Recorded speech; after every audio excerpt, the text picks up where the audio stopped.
శ్రీ గణేశాయ నమః. శ్రీ గురుభ్యో నమః. హరి ఓం.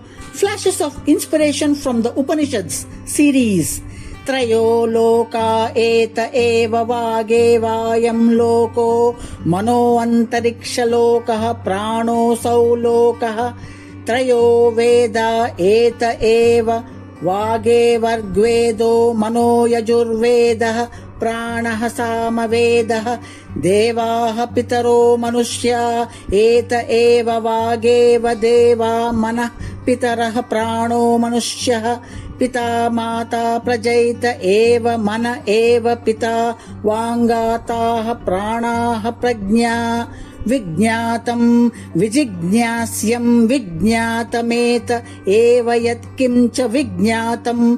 वाचस्तद्धूपं वाग्हि विज्ञाता वागेनं तद्धूत्वावति.